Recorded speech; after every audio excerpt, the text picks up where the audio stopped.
This week's episode of the Rural Woman Podcast is brought to you by the patrons of the Rural Woman Podcast. This amazing group of individuals contribute financially to the Rural Woman Podcast to ensure the stories of women in agriculture hit your earbuds each and every week. Want to join them in supporting the stories of women in agriculture while getting access to extended episodes, patron-only episodes, and other great perks? Head on over to wildrosefarmer.com to learn more about how you can become a patron through Patreon.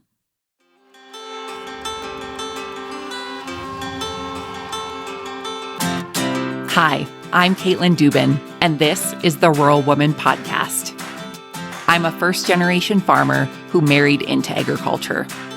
Born and raised in a city, I was so unfamiliar with where my food came from, but I was determined to figure it out. Through my journey into agriculture, I saw women who were strong but humble, often taking a back seat. To me, these women were leaders who deserved a seat at the table. I created the Rural Woman Podcast to share the voices of women in an industry whose stories often went untold. The rural entrepreneurs who live and breathe their work, full of grit and pride. We come here to share our stories, to be in community with each other, to be challenged and inspired, but most importantly, to be celebrated and to be heard. We may not all live, farm, ranch, or homestead the same, but we are all connected. We are rural women, and our stories are worthy of being told.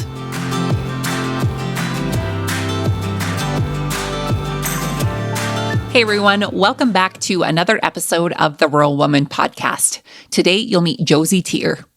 Josie is a homeschool mama, farm wife, rancher, entrepreneur, and business owner. Along with her husband, Jared, she owns and operates Fellowship Farms, a direct-to-consumer meat business in Strathcona County, Alberta. She has a passion for good food and fellowship around the dinner table and strives to bring local families great experiences around their own table. I am so excited for you to meet Josie and hear her wonderful story. Before we get to Josie's interview, I want to do something a little bit different. So many of you know on my website, wildrosefarmer.com, we have the tab for the Rural Woman Podcast. And in that tab, we have folks who nominate themselves as well as others to be on the Rural Woman Podcast. And when I got the submission introducing me to Josie, Josie didn't send it in herself. Her husband, Jared, sent in the nomination form. And I thought I would just take a moment to read this form for you. If you've been a guest on the show, then you know I ask you to submit your bio and all of the things. And I don't know about you, but when I submit my own bio, it's quite modest. And if I'm being honest, Josie's was quite modest. Jared, he gets real big brownie points for this, and you'll see why. So here is his nomination form for Josie. The nominee is my wife, Josie. She is an incredible woman, and together we run our farm business, Fellowship Farms. Josie is the main point of contact for our business, working closely with our customers, other local businesses, and our regulatory bodies. Josie grew up on a small farm in New Brunswick and came to Alberta in 2005, where she pursued a family restaurant business, gaining valuable knowledge of the food industry. In 2010, we were married and moved to a small farm in 2013, where we've had horses, pigs, and a donkey, and soon to have cattle here, though we've owned cattle for a few years. We've been working on transitioning the bulk of my family's cattle farm and taking on about a herd of 90 animals. We have been working with the cattle for many years, and we continue to transition the farm. Josie has been an instrumental part, working with the cattle and learning more every day as we grow our farm and business, Fellowship Farms. She is an amazing woman I'm proud to call my wife, and I think she could bring value and a fun episode to your podcast from the food, farming, and homeschooling perspectives. Well, Jared, she did just that. And I am so excited to introduce you to Josie and her story today. And friends, if you have a woman who you think would be a great guest on the Rural Woman podcast, specifically if she is your wife, your daughter, your sister, your aunt, your cousin, I would love for you to send in a nomination form. So you can find that form as well as all of the other information for the Rural Woman podcast on my website, wildrosefarmer.com. Type that in your search engine or just go to the link in today's show notes. Without further ado, my friends, let's get to this week's episode with Josie.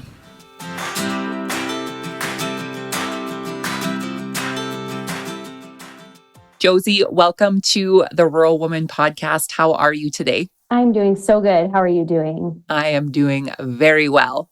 I feel like I'm talking to an old friend this morning, and I'm so excited to share your story. I am so excited to be here and to share my story with you and with everybody listening.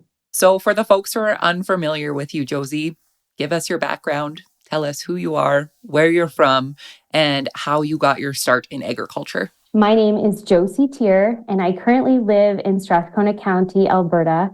I was born and raised in New Brunswick, and I moved out here in 2005.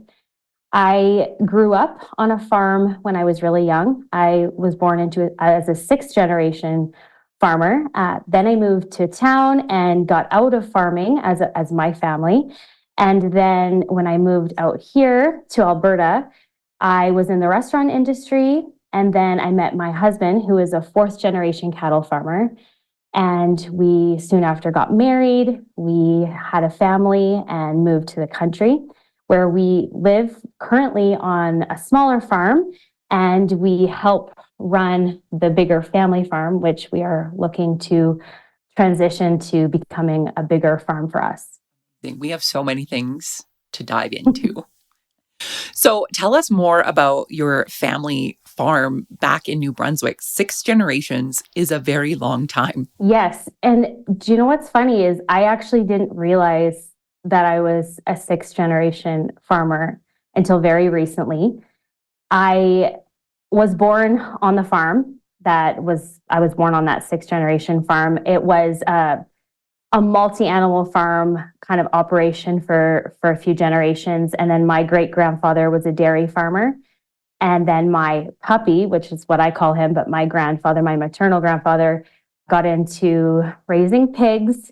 And then he is now basically a horse rancher. He has horse stables and just a lot of horses. So that's what he does now. And then my paternal grandfather also had cattle. And I think I go back a few generations on that side as well.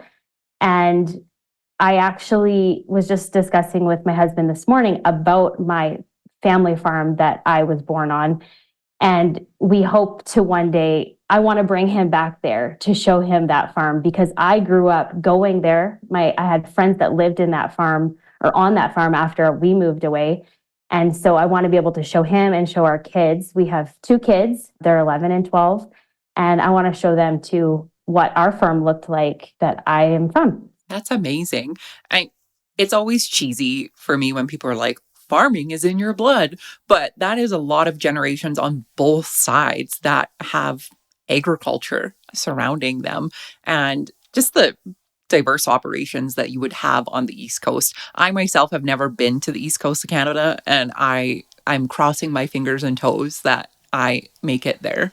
Agriculture there is just so different than what we are used to in Alberta and really anywhere. It's vast across the country. Growing up on the farm and being a part of the farming operation, did you ever think you were going to be where you are today? No. So we moved off of our family farm, our smaller family farm, I think when I was 6. So I was quite young. We had cows and pigs and horses at that time. And we moved to town, which is also a very small town. I grew up in a very, very small town. But it was always rural life, even though it was town, if that makes sense. So I grew up around the rural lifestyle my entire life, even though I lived on what is called Main Street. But I was going to my puppy's farm a lot still, like growing up, where he had all of his horses. And I had a lot of friends with horses and other farms. One of my best friends is a big dairy farmer. just outside of the town I grew up in. And so I was always around the farming and rural community, but I didn't really see myself there. I always saw myself as an entrepreneur. I actually started creating business plans when I was in the 5th grade. It was just so exciting to me. I wish I knew the number of business plans I've created in my life, because it's a lot, but it's what brought me joy. It's where my creativity kind of went. So I always knew I wanted to have a business of some sort. I didn't realize it was going to be in agriculture until I moved to Alberta and met my husband, who, like I said, was a 4th-generation cattle farmer. But he had a career, a really great career in oil and gas. And he was in that industry for 17 years before we decided to try farming full time. So it didn't come quickly. We had been married for 12 years before we decided that we wanted to try out farming full time. So that's what we did. And it's been a rewarding experience so far. We've learned a lot. But yeah, going back to the question, I don't think I would have saw myself necessarily in agriculture, but I've always loved agriculture right from the time I was born. So I love the story about, the business planning as a young person. I have always had the entrepreneurial spirit, but I don't have the business planning skills. I just have the big dreamer skills of like, I don't know how I'm going to do this, but I'm going to figure it out along the way. And then when people ask you to back it up, well, how did you do it? You kind of just like sit there and scratch your head rolling, well, I failed at a lot of things before. But, when you have a plan, maybe you can mitigate some of those fumbles along the way. Yeah. Talk to us about making that decision. Like you said, you and your husband, Jared, had been married for 12 years before you decided to make the leap into what is now Fellowship Farms. So how did those discussions go? And take us back to that time where you're jumping off. So honestly, it kind of all started around COVID when we had more time at home together as a family. We have spent so much time as a family always because we homeschool our kids. And one of the reasons we chose to homeschool was actually because my husband had to go out of town a lot. And so we would travel with him, and so we could all be together. But it was really during COVID when we were all home together that we realized we really liked being home. We liked being on the farm. We really enjoyed that we had this lifestyle and this space that we had here. And at the same time as we had all of these thoughts, I mean, we wrote out things on paper so many times, like, how are we going to make this work? Could we make it work at the scale that we need it to survive as a family? And at the same time, Jared's dad was really starting to want to slow down. So we were looking at the way that his dad did it, which was just your standard cow-calf operation. He calves in the spring, sell them in the fall. And we just felt that wasn't really where we wanted to be. We didn't feel like it would work for what we were hoping for the business. So we presented a plan to Jared's dad. I think it was around the end of 2021, beginning of 2022. And it was about the direct-to-consumer beef business. And so we saw that there was a need for it, and we saw that it was becoming more popular, especially throughout the United States, but also here in Alberta specifically as well. And we realized that a lot of people maybe didn't have the space to house a half or whole cow, that they didn't have the finances to put down on that much beef. So we presented the option of doing a direct-to-consumer beef business to his dad at like a smaller scale, and to be selling it in smaller quantities, like 10 to 30 pounds. And so when we presented it to him, he was a little skeptical. He is an old school farmer who we love so dearly. And he was very adamant that we don't quit the oil and gas industry just yet. And we need to show him, that we're going to be able to make it work. He always believed in us, but he always also challenged us because he wanted to make sure that we knew what we were getting into. And I think as the younger generation, of farmers, it can be really sometimes frustrating when we are presenting new ideas that there is just, it seems like the continuous pushback. But I think there's something special about the older generation and the challenge that they present. Obviously, they've been doing this, is not their first rodeo. And I'm sure when they were younger, they had ideas that didn't go with the norm. But I think that challenge piece is so important for us to understand all sides of the coin when it comes to what does this actually look like in our operation. Mm-hmm. So I'm curious then, for your father-in-law's operation, standard cow-calf, calving in spring, selling in the fall, did he do grass-fed or was it all conventional? Actually, he has always done grass-fed, which is very interesting because a lot of people just don't choose to do that, especially when they're selling to market. But the reason he did that and why it was an easy transition for us to do that was, I think it was mainly because he had the land to pasture and to make his own hay, and he didn't farm grain. So he wanted to be self-sustainable in his operation. And so that was just the easiest way, I think, that he did it. And at the time when we were like explaining to him that there was a market for grass-fed and finished beef, he's like, "Oh, I know, I've heard those things." But I think it's become more known, I would say, in the last decade that there are people who just choose that. Obviously, there are people who choose grain finished as well. There's people on both ends of the spectrum, but we just saw a need for that in our communities. There wasn't a lot of options for that. So it was just an easy thing for us to kind of take over just because we did have the available land and hay and things like that. Well, and that might have been a benefit to you and Jared with him already doing something a little bit different than everybody else. So maybe that could be the crack that opened the door to having a much more different operation than maybe some of your neighbors. So take us back to the starting days then. You know, you've decided this, you've made a plan moving forward. How did it go from there? So at the beginning, we kind of looked at other people's operations within our province and within, North America, really, who were doing direct to consumer. We had originally thought we would actually be shipping across the province, as there are other people who do that. But we also knew we wanted to try to find something a little bit different than other people, just as you do when you start a new business. So at the beginning, I remember we sold our first couple boxes in September of 2022.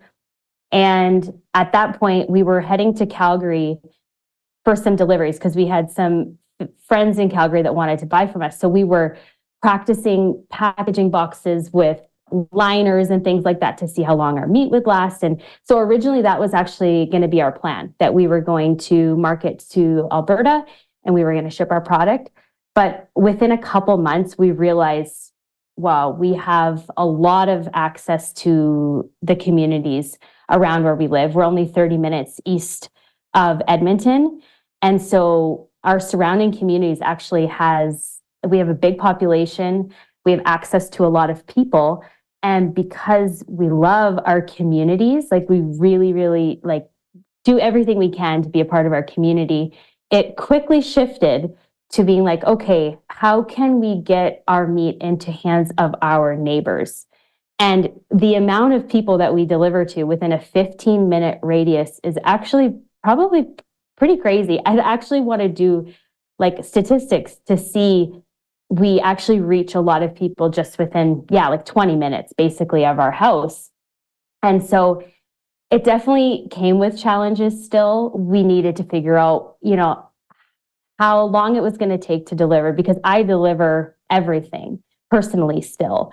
So there are some Mondays are our delivery nights, and there are some Mondays that the whole back of the van is packed and I am taking 4 hours to deliver. I still have people ask me, are you going to continue delivering? Is that something you want to do? Why don't you just hire somebody? But being able to connect with our customers at the doorstep is so cool. The kids love chatting with me, asking me questions, and all of that. So at the beginning, I don't think we knew that that was going to be the way that our business went specifically, but it was definitely a challenge kind of understanding how we were going to make that model work. And aside from that, honestly, one of our biggest challenges was estimating how much beef we were going to need, because we didn't realize how quickly we would sell, which is a good problem to have. But because we're really just getting into farming, we only had so many steers available. And then we're continually growing our herd as we can. Like every year, we're adding more cows to our herd. And in the meantime, we made a plan with Jared's dad that after we bought our X amount of steers, we were going to, if we needed more after that, we would buy from him at market price, because we wanted it to be fair for the family and to make it, we didn't want him losing money. And Jared has 3 siblings. So we just wanted to be transparent and show them that it was going to work even at market price. Well, when we made that decision, market price was pretty decent for cattle. And then last year, we hit an all-time high for cattle prices. And so we ended up losing a lot of profit because we were still paying him market price. So I think, honestly, the biggest struggle that we've had from the beginning, even up until still, we're still going through beef a lot faster than we had anticipated. So growing our herd fast enough, and then also just keeping up with the demand on the market price of beef, so of cattle. What a problem to have. You keep selling out your beef, right? As a cattle rancher, as a direct to market consumer. But like you said, there's so many logistics that go into the back end of it. It's not just pulling up to Costco and there being a complete freezer full of meat or a cooler full of meat. I'm curious, with your community and the people surrounding you, you obviously have this loyal customer base now that you have built and grown. Were there any challenges around that piece for you, specifically around the grass-fed, grass-finished part of your product? Honestly, it has all come very organically, like as in it's really spread through word of mouth. I think people who want grass-fed and finished beef know other people who also want grass-fed and finished beef. So I feel like it kind of grew like through word of mouth. And then we also take every opportunity we can to get into community events, like whether that's farmers markets, specialty events, round tables. Like I had mentioned earlier, I really love to be a part of our community. And I think that all just happened, quite naturally. And we just have really loyal customers, honestly. And so that's also been a bit of a struggle because we have such loyal customers. There's been times, especially throughout the earlier winter, that people want beef and we are sold out. And, the last thing we want is for them to have to find someone else. But of course, we know other people who provide the same product as we do. So we will point them in that direction because they need to eat, they need beef, right? So I think moving forward, we're really interested in looking at more of a subscription model specifically for our diehard customers that are wanting their meat every month, because we want to be able to provide that for them. And as our herd grows and as our supply grows, obviously that will be less of an issue for us, but that's kind of where we're hoping to head to. I think it's so important to kind of point out this maybe soapbox moment of, you have a product that might be a little bit different than your neighbors, or you have a product that could be the exact same as your neighbors. Like you said, grass-fed, grass-finished. The community aspect of that piece is so important. And when it comes to marketing your product, you might have a neighbor that doesn't do grass-fed, grass-finished or anything, and it's just a different product. It doesn't mean it's better or worse, or yours is better or worse, right?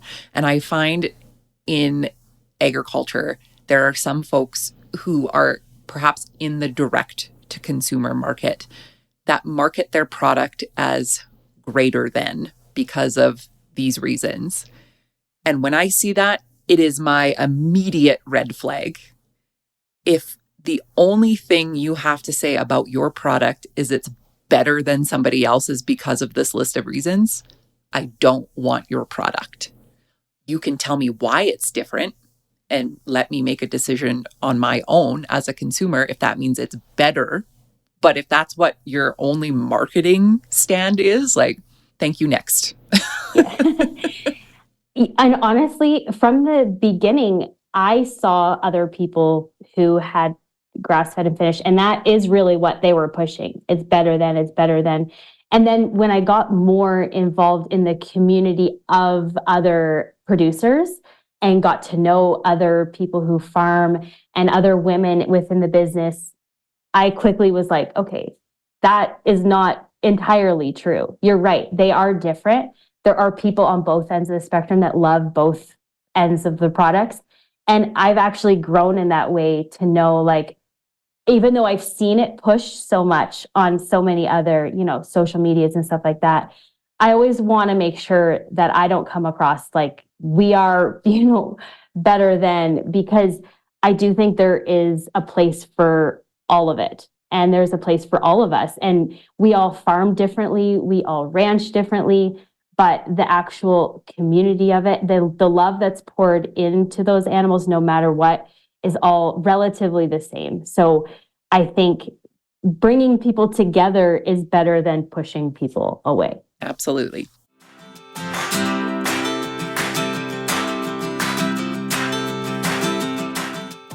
Hey, small business owners, are you feeling overwhelmed by the countless ways to advertise your brand online? Me too. A powerful tool that you might be overlooking: Pinterest. Did you know that Pinterest is the third largest search engine right behind Google and YouTube? With 500 million people using Pinterest every month, it's a goldmine for small business owners like us. Whether you're looking to drive more traffic to your website, grow your email list, or increase product sales, Pinterest can help you achieve your goals. Shireen from Pinning by Bad Gringa is an experienced Pinterest strategist and an avid woman in agriculture who is passionate about helping small business owners like us unlock the full potential of Pinterest. Pinterest is a visual discovery engine. It's perfect for showcasing your products and driving targeted traffic to your website, and Shireen is here to guide you every step of the way. With Shireen's expertise, you'll learn how to create effective Pinterest strategies tailored to your business needs, from increasing website traffic to growing your email list and boosting sales. Don't miss out on the opportunity to transform your marketing strategy with Pinterest. Visit the link in today's show notes and start leveraging the power of Pinterest to grow your business. Pinning by Bad Gringa, helping women in agriculture and small business owners succeed with Pinterest.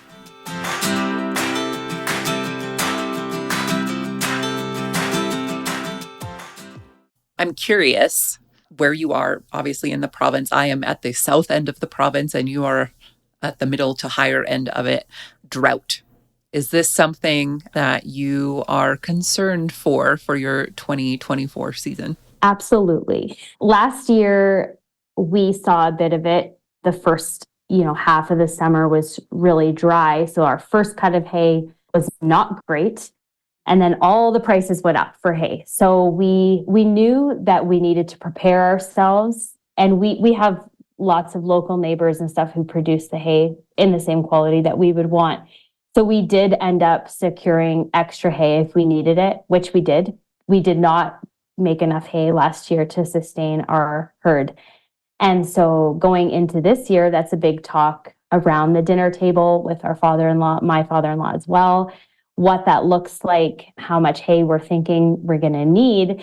And then, of course, with the dry, we didn't have snow until really like end of December, maybe. I don't even really remember, but we finally got a dump of snow here, about like 12 inches, I would say, in the last month.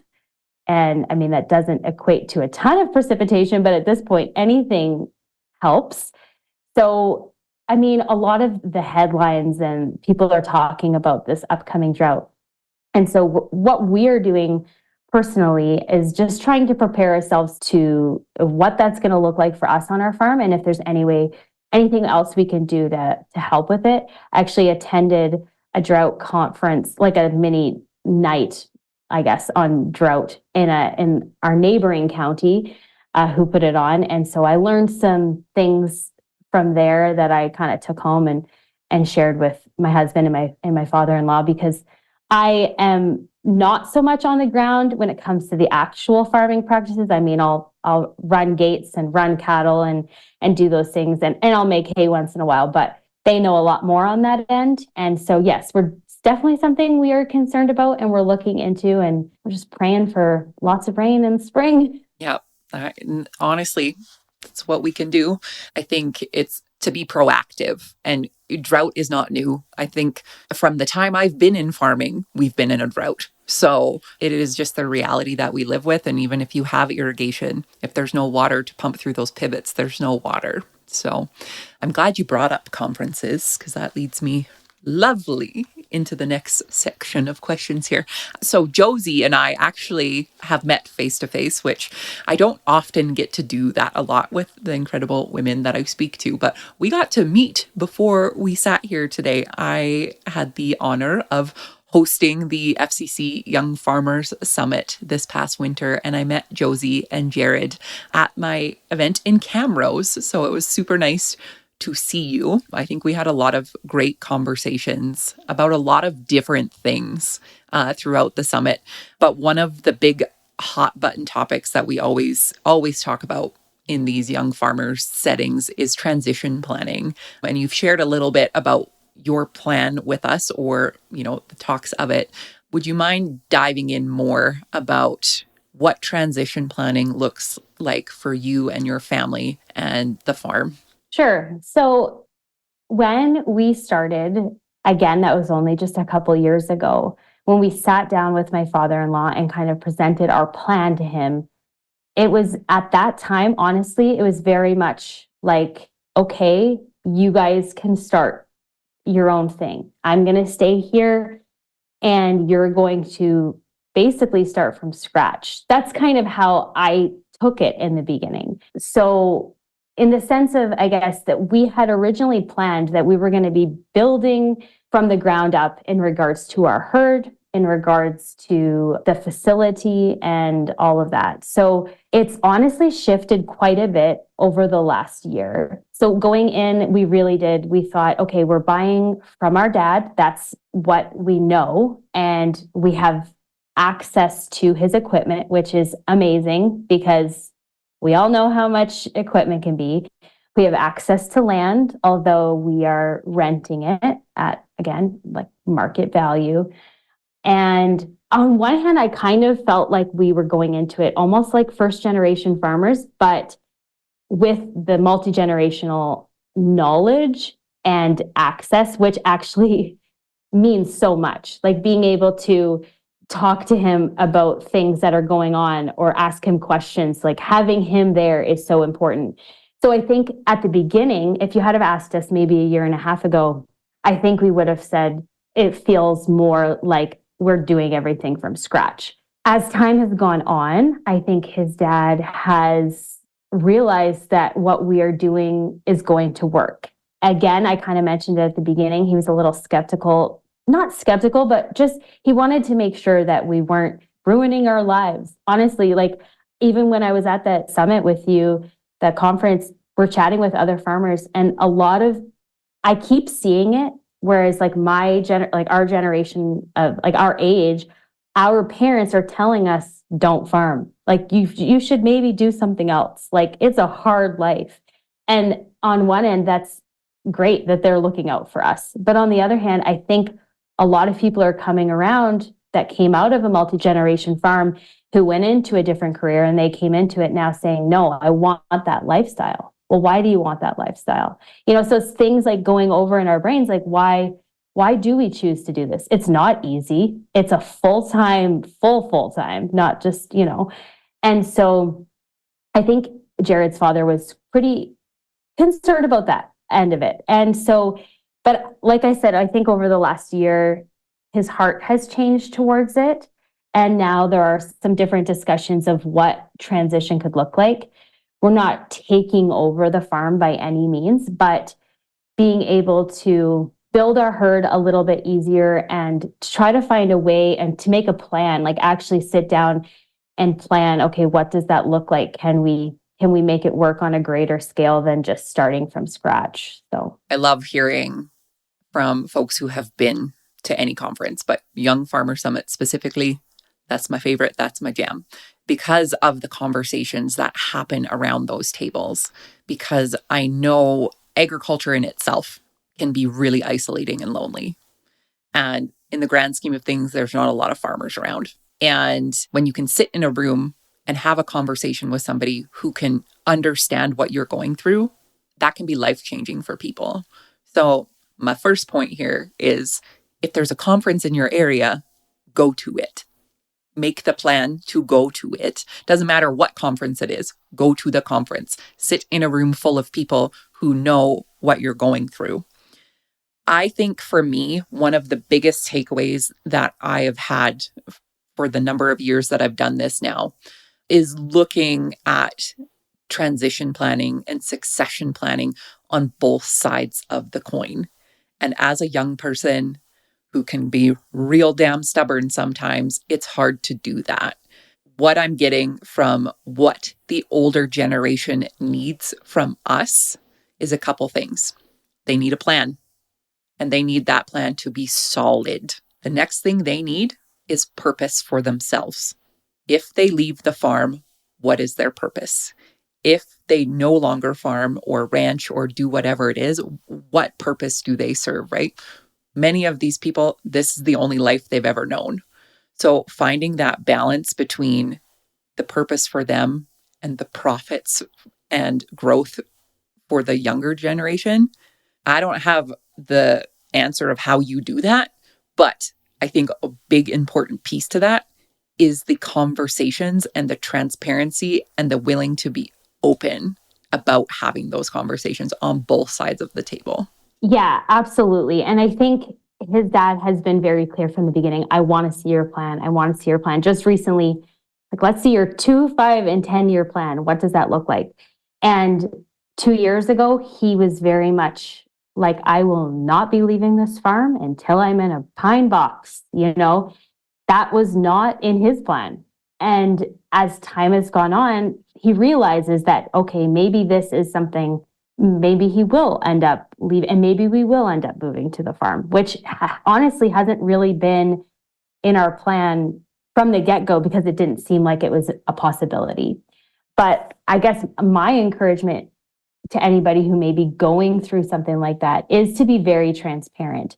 We have been very transparent from the get-go, and Jared has 3 older siblings. He is the baby of the family.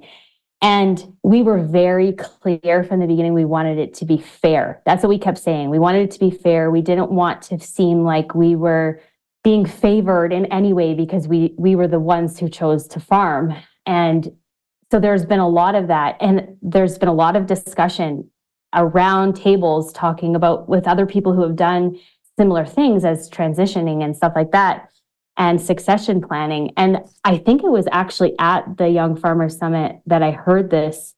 I can't remember specifically, but they were talking about how you want to try to remove yourself from thinking that if you if you not take over the farm, but if you end up farming as a multi-generational farmer, you're not taking over all of these assets to then flip them and make a bunch of money. You are continuing on farming to then hopefully pass it down to the next generation and the next generation and the next generation. So it's shifted how I think of it a little bit, just because the word fair is it's tricky because I like to be fair. I'm a rule follower. I'm a people pleaser. I want everybody to be happy. And so I don't want to ruffle feathers. And at the same time, if the farmers want to continue that legacy of farming in their families, then to make it a little bit easier for the next generations would be beneficial because let's face it, land prices, the price of everything these days is astronomical. So it's hard to start from scratch. And I give huge kudos to those who are first generation farmers because it is not easy. Absolutely. One of the best, I say it, stitch it on a pillow and put it in the entryway. When it comes to transition planning, term that a slogan, a tagline that I learned many years ago from a FCC transition specialist. She's been on the show. Her name's Anessa Good Hazard. She shared that fair is not always equal. And that is something that the people pleaser in me and, the person who wants everybody to have everything, it doesn't work that way. And the thing about farming and the thing about our business is, at the end of the day, it's a family business. And when we take the family out of it, it's just business. It's just numbers on paper, but the emotion that goes behind it.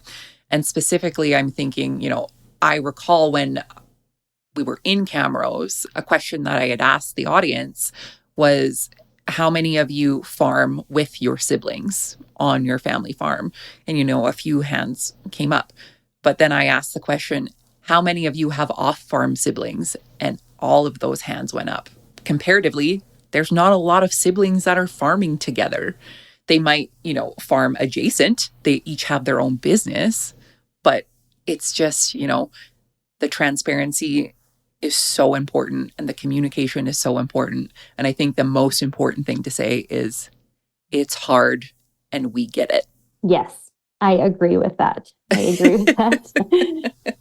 So now that you have all of your business plans done, you can tell us what your 2, 5, and 10-year plan are.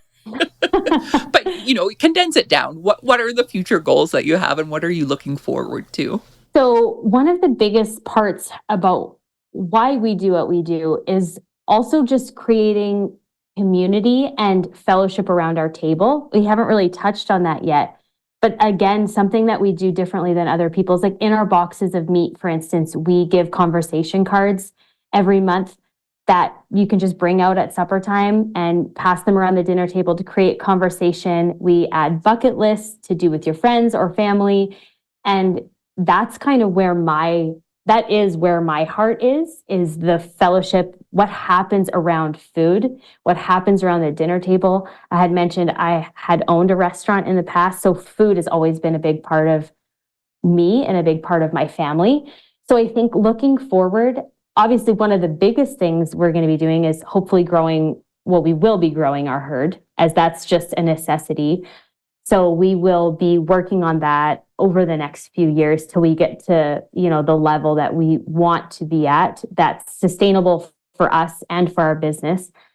But like with most agriculture farm businesses, you need more than one stream of income, and it still ties into farming, but we really do have a heart for people and for events and things like that. So we do hope to eventually offer some opportunities to come out to our farm and just be a part of why we do what we do. I love creating mood around a dinner table. I like it to be pretty, exciting, always yummy. And so I think along with growing our herd, I think one of our biggest things is, we're working with our county right now. Actually, we had 2 county members come out yesterday for coffee and a visit.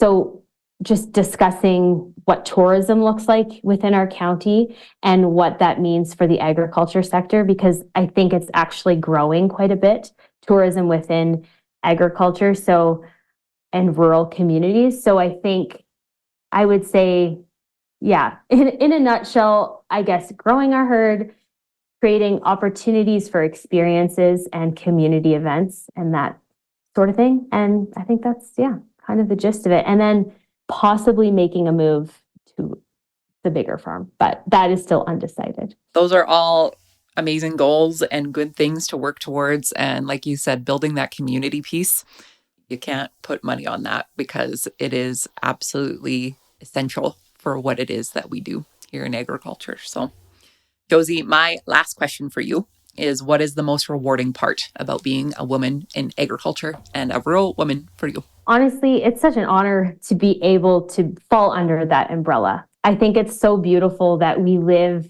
in a time where we are looked at as it's a beautiful thing to be a homemaker, to be someone at home who prepares food for the farmers out in the field, and all of those things that were so important for all of time.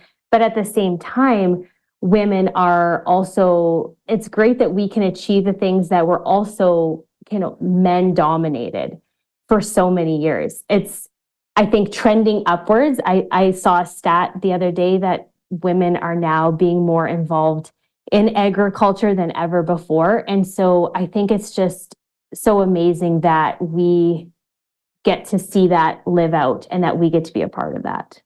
Right. And I've said this before many times, and I truly believe women have always been a part of agriculture. We are the backbone in agriculture. It's just taken a long time to be recognized, and even longer to be celebrated. And I'm so happy and honored to be celebrating you and sharing your story, and honored that you're here with me today. So thank you for building that community piece, and thank you for sharing your story with us. It's been a pleasure getting to know you more. For the folks who would like to connect with you and Fellowship Farms after the show, where can they find you online? Yeah, you can find us at fellowship_farms on Instagram. And I think you can find us there on Facebook as well, fellowship_farms. Perfect. And I will link all of those and your website in the show notes so people can find you and connect with you. Wonderful. Thank you again so much for sharing your story. I truly appreciate it. Of course. Thank you so much for having me.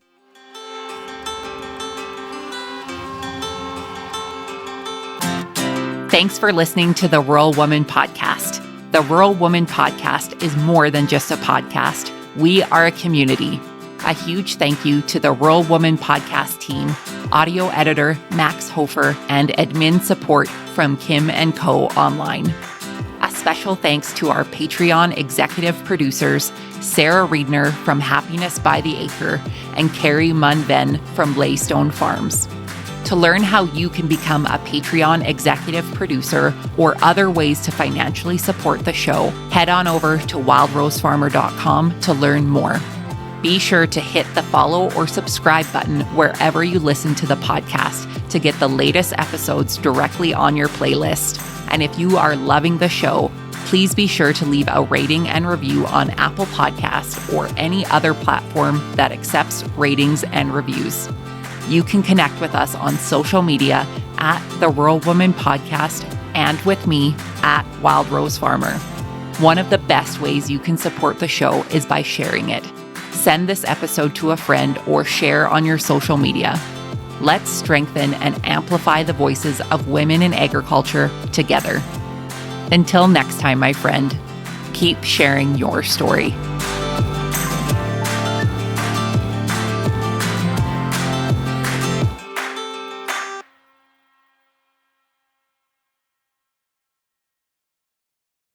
Did you know that you can get this same great episode of the Rural Woman Podcast ad-free? I get it. Listening to ads during a podcast isn't always my favorite either. But in order to keep the lights and coffee pot on here at the Rural Woman Podcast Studios, they are necessary. I am so grateful to each and every one of my sponsors, but if you yourself would like to skip the ads while supporting the show, consider joining me over on Patreon. Patrons of the Rural Woman Podcast get ad-free episodes starting at Tier 5 on their podcast player of choice each week, plus some other great benefits. Find out more by heading to the link in today's show notes to learn how you can become a patron through Patreon.